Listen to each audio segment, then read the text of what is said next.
नमस्कार. सोनम्स रेसिपीमध्ये तुमचं मनापासून स्वागत आहे. तुमची साबुदाण्याची खिचडी कधी चिकट होते का? किंवा साबुदाणा एकमेकांना चिकटतात का?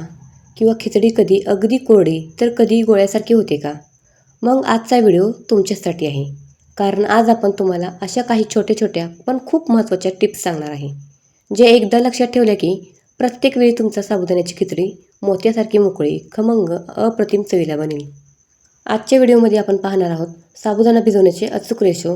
जास्त पाणी झालं तर ते कसं दुरुस्त करायचं, शेंगदाण्याचं कूट कधी घालायचं आणि शेवटी प्रत्येक दाणा वेगळं राहायचं रहस्य. त्यामुळे व्हिडिओ शेवटपर्यंत नक्की पहा. चला तर मग सुरुवात करूया. सर्वात आधी आपण इथे घेऊया साबुदाणा. तर या बाऊलनं मी घेतला आहे एक बाऊल. मध्यम आकाराचा एक बाऊल मी साबुदाणा घेतला आहे. खिचडीसाठी हा साबुदाणा उत्तम असतो, कारण तो छान फुलतो आणि शिजल्यानंतर प्रत्येक दाणा सुंदर दिसतो. आता इथे पहिली महत्त्वाची टीप, साबुदाणा नेहमी 2 ते 3 वेळा स्वच्छ पाण्याने धुवून घ्या. त्यामुळे त्यावरील अतिरिक्त स्टार्च आणि धूळ निघून जाते. ही छोटीशी गोष्ट खूप मोठा फरक घडवतो. आता यामध्ये आपण पाणी घालूया आणि हा साबुदाणा धुवून घेऊया. तर यात मी पाणी घालते. तुम्ही साबुदाणा भिजवताना कसे भिजवता मला कमेंट करून नक्की सांगा. आणि हो, माझा हा व्हिडिओ तुम्ही कुठून पाहता ते पण मला कमेंट करून नक्की सांगा. तर आता यातलं पाणी आपण काढूया. आता धुतलेला साबुदाणा एका भांड्यात घ्या. येथे सगळ्यात मोठी चूक अनेकाकडनं होते. पाणी किती घालायचं? हो, पाणी किती घालायचं? 1 कप साबुदाण्यासाठी पाऊण कप पाणी घालायचं पुरेसं आहे. जास्त पाणी घातलं तर साबुदाणा जास्त ओलावा शोषून घेतो आणि नंतर खिचडी चिकट होण्याची शक्यता वाढते. तर तुम्ही पाहिलं, साबुदाणा याच बाऊलने आपण मोजून घेतला होता. 1 बाऊल साबुदाणा होता, त्यासाठी आपण पाऊण बाऊल पाणी घालायचं आहे. हे पाणी घालून साबुदाणा हलक्या हाताने एकदा मिसळा.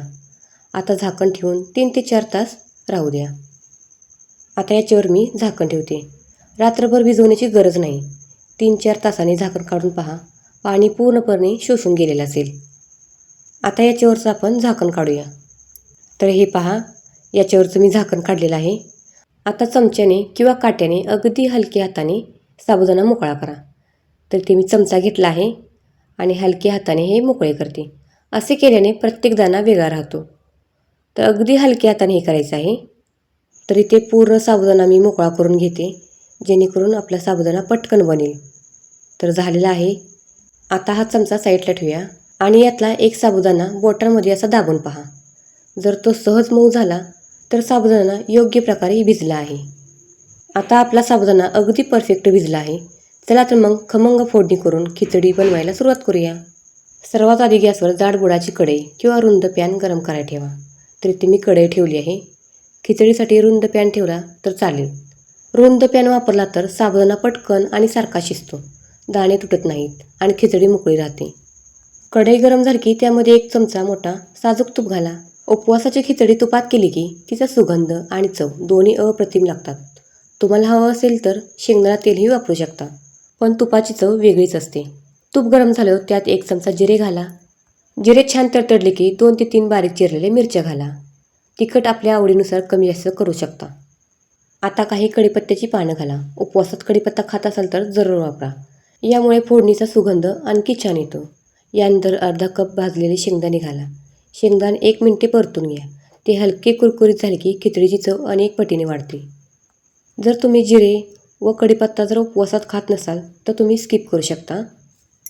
तुम्ही कोणत्या पद्धतीने खिचडी बनवता मला कमेंट करून नक्की सांगा. आता इथे मी हे परतून घेतलेले आहे. आता 2 मध्यम आकाराचे बटाटे आपण चौकोनी तुकडे करून कापून घालूया. तर हा बटाटा मी शिजवून घेतला होता. इथे एक महत्त्वाची टिप लक्षात ठेवा, बटाटे घातल्यानंतर लगेच झाकण ठेवू नका. मध्यम आचेवर 2-3 मिनिटे परतून घ्या. त्यामुळे बटाट्यांना हलका सोनेरी रंग येईल आणि ते खूप चविष्ट लागतात. तर बटाटा घालून आपण 2 ते 3 मिनिटे हा व्यवस्थित परतून घेऊया तेलामध्ये. आता समजा चुकून पाणी थोडं जास्त झालं आणि साबुदाणा किंचित ओलसर वाटला असेल तर काळजी करू नका. 1 ते 2 चमचे भाजलेले शेंगदाण्याचे जाडसर कूट त्यावर भुरभरा आणि हलक्या हाताने मिसळा. अतिरिक्त ओलावा शोषून जाईल आणि खिचडीची चवही छान वाढेल. तर जवळपास बटाटे आपले छान असे तेलामध्ये शिजलेले आहेत. पहिलेच आपण बटाटे शिजवून घेतलेले आहेत, ते आणि तेलामध्ये छान असे शिजले आहेत. अजून 1 मिनिटभर आपण तेलामध्ये हे परतून घेऊया. गॅसची फ्लेम एकदम बारीक करायची. ज्यावेळी आपण हा बटाटा परततो ना, त्यावेळी गॅसची फ्लेम एकदम बारीक ठेवायची. तर परतून झालेलं आहे. आता यामध्ये आपण घालूया ज्याची आपण वाट पाहतो म्हणजे साबुदाणा. साबुदाणा बनवताना तुम्हाला बटाटा आवडतो का? मला कमेंट करून नक्की सांगा. आता गॅसची आच कमी करा आणि भिजवलेला साबुदाणा यामध्ये घालूया. साबुदाणा घातल्यानंतर जोरात ढवळायचं नाही, अगदी हलक्या हाताने खालून वर अगदी उलटापालट करायचे. यामुळे साबुदाणा वेगळाच राहतो. तर सर्व साबुदाणा आपण यामध्ये घालूया आणि व्यवस्थित असं परतून घेऊया. तर ती मी सर्व साबुदाणा घातला आहे. आता यामध्ये घालूया भाजलेल्या शेंगदाण्याचं जाडसर कूट. तर मी हे जास्त जाड नाही केलेलं, असं बारीकच थोडं केलेलं आहे. हेच कूट खिचडीला सुंदर चव आणि मोकळेपणा देतं. 2 मिनटे हलक्या हाताने मिसळा. त्यानंतर तुम्ही कढईवर झाकण पण ठेवू शकता. तर मी काही झाकण ठेवलेलं नाही आहे, व्यवस्थित असं मी परतवून घेत आहे. जर तुम्ही झाकण याच्यावर ठेवलं तर जास्त वेळ झाकण ठेवू नका. ही चूक अनेकाकडनं होते, त्यामुळे साबुदाणा जास्त शिजतो आणि चिकट होतो. अगदी 1 मिनिटानंतर झाकण काढा आणि बघा, साबुदाण्याचे दाणे काचेसारखे पारदर्शी झाले आहेत. म्हणजे खिचडी अगदी योग्य शिजली आहे असे तुम्हाला वाटेल त्याच्यावर जर झाकले तर. आता या खिचडीमध्ये आपण थोडीशी साखर घालूया. तर 1 चमचाभर मी साखर घातली आहे. तुम्हाला आवडत असेल तर तुम्ही घालू शकता, नाही घातली तरी चालेल. तर साखर घातली तर चव अप्रतिम लागते. आता त्याचबरोबर यात मी मीठ पण घातलेले आहे. चवीनुसार मीठ घालून आपण हे व्यवस्थित आणि परतून घेऊया आणि 1-2 मिनटे आपण हे परतून घेऊया. व्यवस्थित असं हलवून घेऊया, नाहीतर काय होईल, खिचडी आपली चिकट होईल.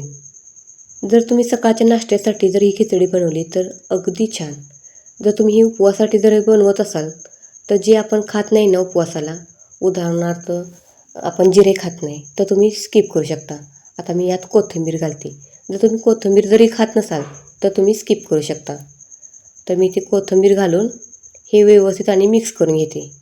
आता आपली गरमागरम मोत्यासारखी मोकळी साबुदाण्याची खिचडी सर्व करून घेऊया. तुम्ही साबुदाण्याची खिचडी कशी बनवता मला कमेंट करून नक्की सांगा. तर आपण आता ही कोथिंबीर घातलेली आहे, व्यवस्थित असं हे परतून घेऊया. सर्व करताना वरून थोडीशी बारीक चिरलेली कोथिंबीर, थोडंसं भाजलेलं शेंगदाण्याचं कूट आणि अगदी चमचावर साजूक तूप घातलं तर चव आणखी खुलून येते. बाजूला लिंबाची फोड, दही किंवा ताक दिलं तर ही खिचडी खाण्याची मजाच वेगळी काही असते. आता आपण आजच्या महत्त्वाच्या टिप एकदा आठवून घेऊया. साबुदाणा नेहमी 2-3 वेळा धुवायचा. 1 कप साबुदाण्यासाठी पाऊण कप पाणी वापरायचं. 3-4 तास भिजवायचा आणि चुकून पाणी जास्त झालं तर भाजलेलं शेंगदाण्याचं कूट घालायचं. साबुदाणा घातल्यानंतर जोरात ढवळायचं नाही आणि साबुदाणा पारदर्शक झाला की लगेच गॅस बंद करायचा. या छोट्या छोट्या गोष्टी लक्षात ठेवल्या तर प्रत्येक वेळी तुमची खिचडी मोत्यासारखी मोकळी, खमंग आणि अप्रतिम बनेल.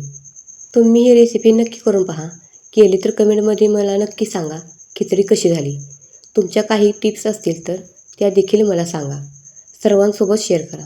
तुमच्या प्रतिक्रिया वाचायला मला नेहमीच आवडतात. अशा सोप्या, पारंपरिक आणि हमखास यशस्वी होणाऱ्या रेसिपी पाहण्यासाठी सोनम्स रेसिपी चॅनेलला सबस्क्राईब करा. बाजूला बेल आयकॉन आहे ना, त्याच्यावर दाबा. म्हणजे माझा नवीन व्हिडिओ अपलोड झाला की त्याची माहिती तुम्हाला सर्वात आधी मिळेल. आणि हा व्हिडिओ आवडला असेल तर लाईक जरूर करा.